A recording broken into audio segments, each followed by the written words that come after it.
여러분, 드라마 좋아하세요? 영화 보는 거 좋아하시죠? 어떤 드라마 좋아하시나요? 어떤 소재의 영화 자주 보세요? 로맨틱? 스릴러? 시간이 우리에게 없지? 요즘 우리 주위에는 드라마나 영화는 너무나 무궁무진합니다. 저도 넷플릭스에서 드라마를 잘 고르지 못하고 이것저것 넘겨봐요. 그러다가 괜찮겠다 싶은 것이 있으면 리뷰를 보고요. 드라마를 선택하거나 아니면은 정말 유튜브에서 요약 영상을 본 후에 마음에 드는 것이 있으면은 드라마나 영화를 보는 현대사회의 특징을 그대로 가진 사람인데요. 오늘은 그 영화에 나오는 주인공들의 얘기를 여러분하고 하고 싶어요.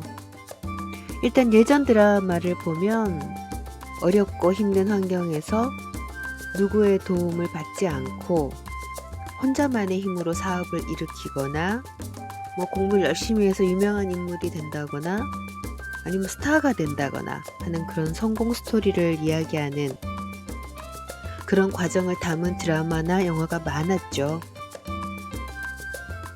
언뜻 생각해보면 제가 아주 어렸을 적에 봤던 아들과 딸이라는 드라마가 생각이 나요. 아들만 선호하는 가정에서 딸이 부모의 냉대와 사회적인 서름을 이겨내고 성공한다는 그런 내용이었죠. 제빵왕 김탁구도 생각이 나고요. 커피 프린스, 내 이름은 김삼순, 이런 드라마들이 생각이 나네요. 여기에서의 주인공들은 성격이 좋고 성실하고 외모도 독특한 매력이 있고, 그런데 집안이 가난하거나 상황이 어렵죠. 부모가 있어도 내 편이 아니라든지 고아원 출신이라든지 그런 설정이 대부분이었어요. 물론 이런 설정을 하는 데는 당연히 시대 상황이 한 몫을 했을 겁니다. 10년 전, 20년 전 드라마를 쓰던 사람들은 그것보다 더 그 전 세대일 가능성이 크죠. 80년대, 70년대 그때를 보아왔던 사람들이기 때문에 지나온 일들, 시대상을 반영해서 드라마나 영화를 썼을 거예요.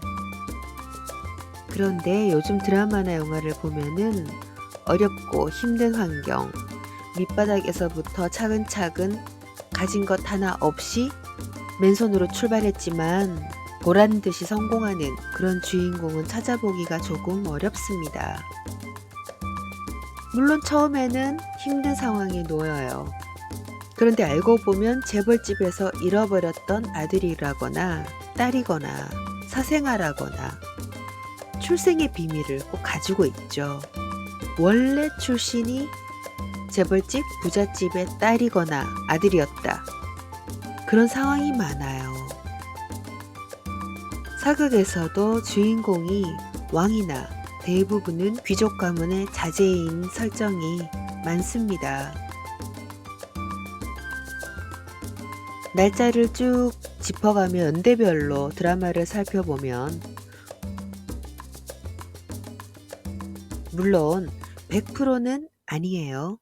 그런데 많은 수의 드라마들이 예전과 다르다는 것을 느낄 수가 있습니다. 근래에 가장 유명했던 드라마 눈물의 여왕. 자, 이 드라마에도 재벌집 딸과 유능한 변호사의 이야기가 그려집니다. 조금 더 전으로 가서 사랑의 불시착을 보면 역시 재벌집 딸이면서 성공한 기업인인 여자 주인공, 그리고 엘리트인 북한 장교의 이 사랑 이야기죠. 재벌 형사라는 드라마도 있었고요.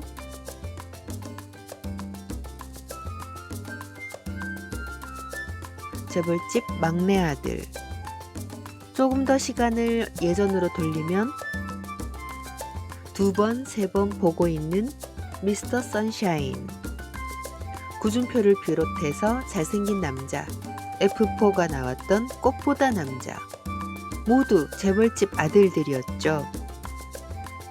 2023년 상반기 넷플릭스에서 인기가 있었던 드라마 셀레브리티를 보면 그 드라마에 나오는 인물 중에 한 명은 최고의 셀럽이면서 연매출이 수십억 원에 달하는 유명 패션 브랜드를 운영하는 사업가로 나오는데요. 그런데 평범한 가정에서 자란 사실을 숨기고 마치 부잣집 딸이었던 것처럼 과거를 포장한다고 해요. 그러다가 그게 들통이 나서 이런저런 곤란을 겪고 파헤친다는 그런 내용인데요. 뭔가 좀 이상하지 않나요? 중산층의 가정 출신이라는 것을 숨기고 싶어 한다는 것. 이러한 설정이 참 재미있는데요. 이 설정은 지금 우리 사회가 유명인 담론이 변화하고 있다는 것을 보여주는 것입니다. 예전에는 인간 승리형의 서사를 선호했는데 지금은 원래 타고난, 원래 훌륭한, 모든 것이 거의 완벽한 사람을 선호한다는 거예요. 아이돌 그룹 아이브의 안유진 씨가 야구 대회에 시축자로 나섰을 때 장내 캐스터가 다음과 같이 소개를 했다고 합니다. 보컬, 댄스, 비주얼, 예능, 리더십까지 못하는 것이 없는 육각형 연예인 안유진 씨. 이렇게 소개를 했다고 하네요. 자, 드라마로 다시 돌아가서요. 조금 더 핫했던 드라마들을 살펴볼까요? 제가 굉장히 재밌게 봤던 도깨비, 그리고 살인자 난감, 마이데몬, 영화 쪽에서는 아쿠아맨, 아이언맨, 슈퍼맨. 자, 어떤 것이 느껴지세요?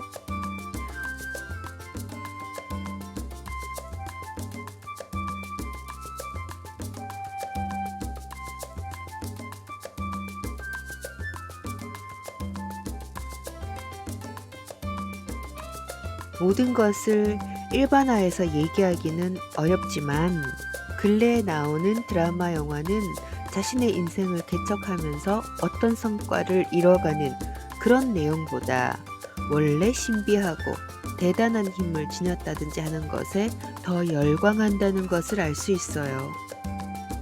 원래 타고난 신비한 힘을 지닌 도깨비, 마이데몬, 이러한 것들은 신의 영역에 가까이 있는 인물들의 이야기잖아요. 이런 강한 캐릭터들, 완벽한 캐릭터들은 100% 다 맞는 것은 아니라고 했지만 선호하고 열광하는 캐릭터, 나도 모르게 빠져들어가는 캐릭터, 나의 결핍을 채워줄 수 있는 인물들로 조금씩 이동하고 있다는 것을 느낄 수 있어요. 내가 미친 듯이 추정할 수 있는 캐릭터는 완벽해야 된다는 심리. 그리고 내가 완벽해지고 싶고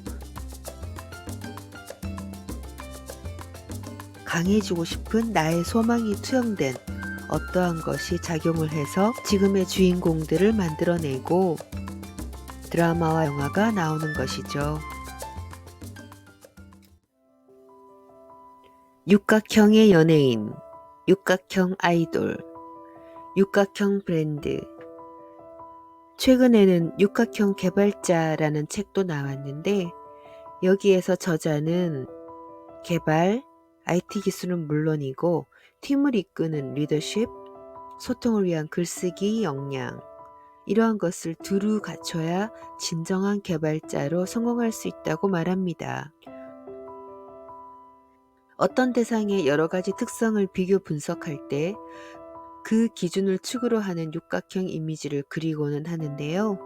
이것을 헥사곤 그래프라고 하죠. 여기에 모든 기준축이 끝까지 꽉 차서 완벽한 모습을 보이게 되면 정육각형이 되기 때문에 육각형은 완벽이라는 의미로 쓰입니다. 요즘 사람들은, 특히 20, 30대 젊은이들은 육각형의 완벽을 추구해요. 가수라면 가창력만 좋아서는 안 되고 인성도 좋고 부유한 집안에서 사랑받으며 자라난 티가 나야 한다. 그리고 부자라도 단지 돈만 많으면 안 되고 생계가 아닌 자기 발전에 기여하는 일을 하면서 부를 창출해야만 남들의 칭송을 받게 되죠. 그래서 트렌드 코리아에서는요, 이것처럼 외모나 학력, 자산, 직업, 집안, 성격, 특기 등 모든 면에서 완벽하기를 선망하는 사람들의 경향을 일컬어서 육각형 인간이라고 이름 붙였습니다. 육각형 인간 트렌드는 구체적으로 몇 가지 흥미로운 모습으로 나타나요. 첫째로, 육각형 인간은 아무나 될 수 없는 것이라면서 우리가 달성하기 힘든 어떤 엄격한 기준을 제시해요. 이것을 일종의 담쌓기라고 하는데요. 예컨대 노력으로 성취할 수 있는 요소보다 운명처럼 타고나야 하는 요소를 더 높게 산다는 것입니다. 요즘 젊은 세대의 관심을 끄는 웹툰을 보면요, 고진감래의 서사는 그다지 인기가 없다고 해요. 그냥 날 때부터 완벽한 주인공이 등장하는 이야기가 더 선호된다고 해요. 두 번째는 육각형에 얼마나 가까운지 그 가치를 숫자로 계량화하고 그것을 서로 비교해서 서열을 매긴다고 해요. 출신 학교나 주거지나 직장의 등급을 세밀하게 나누어서 순간 서로를 비교하면서 줄을 세운다는 거죠. 우리가 강남이라든지 압구정이라든지 또는 서울과 지방의 학교를 나누는 것, 대기업이냐 그렇지 않으냐를 나누는 것, 그러한 것이 예가 되겠습니다. 마지막으로 육각형 인간 되기를 희화화해서 놀이처럼 즐긴다는 거예요. 육각형 게임을 통해서 어차피 이룰 수 없는 것이라면 가볍게 가지고 놀자는 것이죠. 육각형 인간이라는 것은 양면적이고도 논쟁적인 트렌드예요. 왜냐하면 젊은 세대는 바로 공감을 하겠지만 기성세대들은 고개를 갸우뚱하는 일이거든요. 젊은 세대 중에서도 모두가 추종하는 메가 트렌드라기보다는 일부에서 관찰되는 서브 트렌드라고 합니다. 완벽한 자아를 추구하는 열정을 불어넣는다는 긍정적인 측면도 있지만 노력으로 해결되지 않는 완벽함을 추구하는, 또 절망할 수 있는 부정적인 측면이 함께 존재합니다. 요즘 유행한다는 나 갓생 살 거야 하는 식의 놀이에 불과할 수도 있고요. 현대 한국 사회가 가지고 있는 계층 고착화라고 하는 사회적인 문제를 보여주는 모습일 수도 있겠어요. 지금 우리나라 20, 30대는요, 단군 이래 가장 높은 소득 그리고 교육 수준을 갖춘 행운의 세대라고 합니다. 그런데 인간은 비교하는 존재라서요, 잘 살고 있는 듯 하지만 지금 세대는 만인과 비교되는 시대를 살고 있죠. 그래서 젊은이들의 삶의 무게는 그 어느 때보다 무겁다고 할 수 있어요. 자녀가 있으신 분들은 자녀들에게 네가 뭐가 부족하니? 밥을 못 먹니? 옷이 없니? 집이 없니? 제발 이러지 마세요. 지난 세대가 보면 더없이 행복한 좋은 환경에 있어 보이지만 너무나 복잡하고 변화가 빠른 시대에 살고 있어서 그 어느 세대보다 불안하고 힘든 날들을 보내고 있답니다. 완벽해 보이는 타인과 끊임없는 비교를 통해서 육각형의 자아를 추구하게 되고요. 또 육각형으로 보이려고 노력하는 육각형 인간 트렌드는 이런 압박을 견뎌야 하는 일부 젊은이들의 활력이자 절망이면서 하나의 놀이라고 합니다.